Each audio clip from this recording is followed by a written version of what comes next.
Bonjour à tous. Aujourd'hui, je souhaite vous parler de 10 habitudes japonaises qui se sont non seulement intégrées à ma vie, mais ont aussi eu un impact très positif sur mon style et mon mode de vie.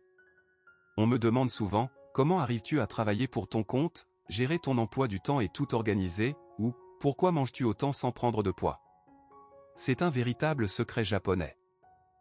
Le proverbe japonais qui a changé ma vie est « Aya na yaoki ». Littéralement, cela signifie « coucher tôt et se lever tôt ». Il évoque l'idée de priorité accordée à la productivité matutine, un peu comme l'expression française « le travail du matin porte conseil », sans connotation égoïste. Un manque de sommeil était presque toujours à l'origine de mon mauvais moral ou de problèmes de santé. Il est clair que la priorité donnée au sommeil pour la santé n'est pas propre au Japon, mais l'expression « Aya na yaoki » est fréquemment utilisée dans les discussions sur un mode de vie sain. Il est vrai que tous les Japonais ne peuvent pas se coucher tôt, beaucoup travaillant de longues heures. Cependant, grâce au télétravail, nous nous couchons très tôt, Izumi et moi. Nous dormons probablement déjà à 22 heures. C'est un couvre-feu familial. Izumi se réveille vers 6 heures, moi vers 6h30, 7 heures, parfois 8 heures. Oui, je dors beaucoup. La pratique du Aya na yaoki est encouragée par l'organisation sociale japonaise qui privilégie la ponctualité et l'efficacité, valeurs reflétées dans la culture du travail et le respect des horaires précis. De plus, cela s'accorde avec le rythme circadien naturel, ce qui améliore la qualité du sommeil et la productivité. 2. Hara Hashibu. Cela signifie littéralement 80% du ventre. Si votre estomac peut contenir 100%, les Japonais recommandent de ne pas manger plus de 80%. Manger à 100% ou plus est néfaste pour la santé. Le régime alimentaire traditionnel japonais est conçu pour éviter les excès. On se sent rassasié après un plat de riz et quelques sushis, mais après 5 minutes, on a encore 20% de place pour un dessert. Or, ce n'est pas permis. Avec la cuisine européenne, il est difficile de respecter cette habitude, car les portions sont souvent calculées pour rassasier complètement. Un repas japonais se compose de nombreux petits plats variés, poissons, légumes, tofu et riz. Si l'on ne prend pas trop de riz, on se sent rapidement rassasié grâce à la diversité et aux petites portions. L'utilisation de baguettes ralentit également la consommation. Bien sûr, des desserts japonais très caloriques existent, mais à la maison, nous mangeons simplement, principalement des plats japonais, en suivant la règle des 80%, ce qui nous évite de grossir même sans régime. La pratique du hara hashibu est liée à la tradition japonaise de la dégustation et de la conscience de la satiété, favorisant ainsi la digestion et un meilleur contrôle du poids. Elle contribue également à l'appréciation de chaque bouchée et à la réduction du gaspillage alimentaire. 3. Vivre au rythme des saisons. Les 4 saisons sont très marquées au Japon.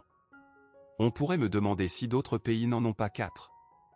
Les Japonais estiment simplement que les saisons y sont particulièrement distinctes. Le changement de saison est très net, avec des vents violents ou des typhons.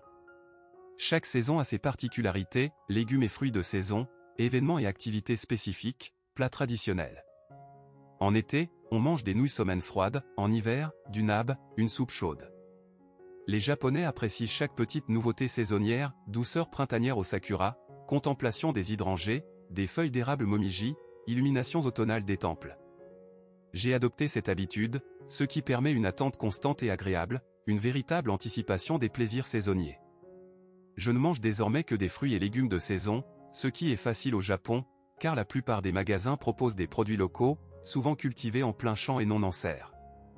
La célébration des saisons renforce le lien avec la nature et favorise la satisfaction des plaisirs simples et authentiques, une composante importante de la culture japonaise. 4. L'amour des aliments fermentés. La cuisine japonaise regorge d'aliments fermentés. Certains, comme le natto, ne sont pas très appétissants au premier abord. Ils sont visqueux. Néanmoins, ils sont considérés comme très bénéfiques grâce à la fermentation, qui produit des bactéries saines. Il m'a fallu 2 ans pour apprécier le natto. On pense qu'il est bon d'en manger tous les jours. Nous le consommons 2 à 3 fois par semaine. Le natto contient de la nattokinase, qui prévient la formation de caillots sanguins. Il est donc recommandé aux personnes âgées au Japon. L'osazuke ressemble au kimchi coréen, mais sans le piment. Il contient des bactéries lactiques bénéfiques pour la digestion. Le nukazuke est également riche en vitamine B, B1 et potassium. Ces légumes fermentés sont plus faciles à digérer que les légumes frais ou frits. La tradition des aliments fermentés est profondément ancrée dans la culture japonaise, en lien avec l'histoire et la géographie du pays. Elle s'intègre au savoir traditionnel, notamment en matière de conservation et de préservation des aliments, et assure une richesse nutritionnelle et un équilibre intestinal. 5. Un petit déjeuner non sucré. Au Japon, le petit déjeuner est parfois similaire à un déjeuner occidental. Riz, poisson grillé, œufs, omelette japonaise, anka et natto forment un petit déjeuner traditionnel. De nos jours, peu de Japonais le prennent quotidiennement, mais on peut le trouver dans les hôtels traditionnels. Beaucoup préfèrent des aliments non sucrés au petit déjeuner. Mon mari Izumi refuse les crêpes ou les gâteaux. Il faut un petit déjeuner salé. Omelette, pain parfois, ou petit déjeuner traditionnel avec du riz. Autrefois, le riz était cuit sur le feu, ce qui était long et coûteux. On cuisait donc beaucoup de riz le matin et on mangeait 2 fois par jour, riz chaud le matin et onigiri ou soupe le soir. Ce petit déjeuner copieux fournissait de l'énergie pour la journée de travail au champ. J'aime parfois les petits déjeuners sucrés, mais les petits déjeuners non sucrés sont plus sains. Le sucre provoque une hausse rapide de la glycémie. Le petit déjeuner traditionnel japonais se base sur une vision du repas comme source d'énergie pour une journée de travail physique et privilégie donc des aliments complets et énergétiques. 6. Le bain, pas pour se laver, mais pour se ressourcer.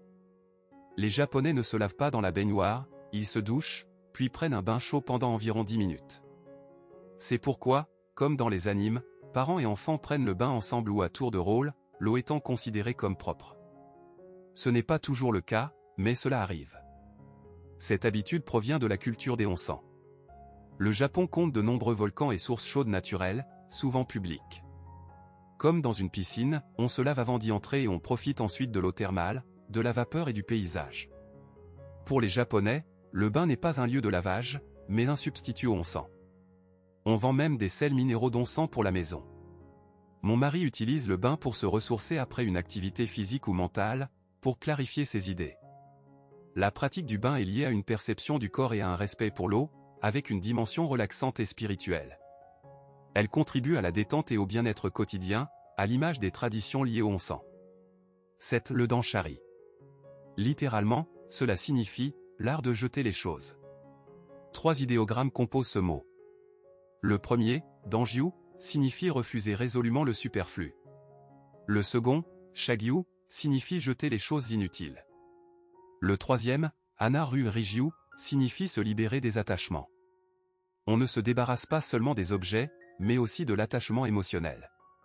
C'est un concept génial pour désencombrer sa maison. Il s'agit de se débarrasser des choses inutiles et de s'en détacher pour retrouver de la légèreté. On trie ses affaires en 3 catégories, le nécessaire, l'inutile et le douteux. On commence par jeter l'inutile. Pour se pardonner de jeter des cadeaux, on peut dire « Merci, j'ai apprécié votre geste, mais cela me gêne ». Pour les choses douteuses, on attend quelques jours avant de décider. On fait souvent du danshari avant le nouvel an. Nous essayons de le faire tous les quelques mois jusqu'à ne plus avoir rien à jeter. Le danshari est une pratique qui incite à la simplicité et à la minimalisation, en lien avec une approche plus consciente de la consommation et une réflexion sur la valeur réelle des objets. 8. Apprécier les vieilles choses et acheter le moins possible de choses neuves. Cela semble contradictoire avec le danshari, mais si l'on n'achète pas de choses inutiles, on n'a rien à jeter. Le danshari ne signifie pas jeter tout ce qu'on possède. Si l'on prend soin de ces objets, on peut les utiliser plus longtemps. Le concept de wabi-sabi célèbre la beauté de l'âge et des imperfections. Une fissure dans une vaisselle, une déchirure ou de la rouille ont un charme certain. Il en est de même pour le kintsugi, art de réparer la vaisselle cassée avec de l'or, mettant en valeur les imperfections. Je n'ai pas encore pleinement adopté ce concept. Je m'efforce de limiter mes achats. Mon mari, lui, a adopté le wabi-sabi. Il porte un costume en jean qu'il a modifié et entretient avec soin depuis 2 ou 3 ans, et compte le porter encore 10 ans. Il fait grandir son vêtement. Le wabi-sabi et le kintsugi expriment une relation différente à l'objet, où le temps et les imperfections sont vus comme une source de beauté, en opposition à une culture obsédée par le neuf et le parfait. L'appréciation des objets anciens et la réparation plutôt que le remplacement reflètent une vision durable de la consommation et une connexion plus profonde avec les biens matériels. 9. Voir le potentiel d'un objet au-delà de son prix. Les Japonais aiment les marques et les choses chères, mais le prix n'est pas le plus important. J'ai vu des filles habillées avec style avec des vêtements bon marché. Quand je fais un compliment, elles répondent « merci ». Ce blouson coûte seulement 5 cents yens. Au départ, j'ai pensé que c'était de la politesse, mais les Japonais choisissent souvent les objets sans se baser sur le prix. Bien sûr, certains font la queue pour un t-shirt de marque, mais beaucoup achètent dans des friperies ou magasins discount et créent un style unique. Une tenue stylée à 2 ou 3 $ suscite le respect, car elle montre un vrai sens du style. Les friperies sont très populaires au Japon. Il y a des rues entières de magasins de vêtements d'occasion. On y achète des vêtements non pas pour économiser, mais pour trouver des pièces uniques et stylées.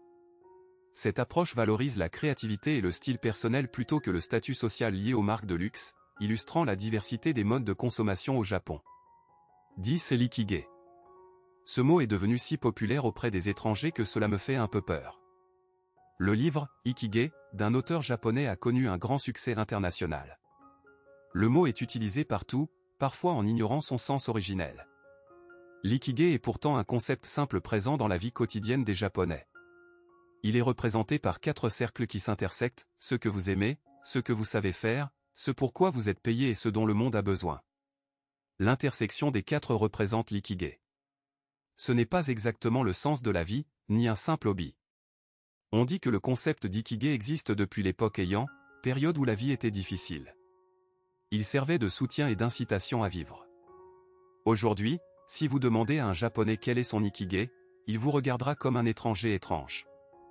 Le concept existe toujours, mais personne ne vous dira facilement quel est son ikigai. Les gens le cherchent toute leur vie, comme le sens de la vie, mais il est plus facile à trouver, car on peut le définir soi-même. Pour moi, la recherche de mon ikigai est une bonne distraction des pensées négatives ou anxiogènes. Cela aide à définir son chemin de vie. L'ikigai, bien que connu internationalement, reste un concept profondément personnel et lié à l'expérience individuelle, intégré dans le quotidien japonais bien au-delà d'une simple notion philosophique ou commerciale.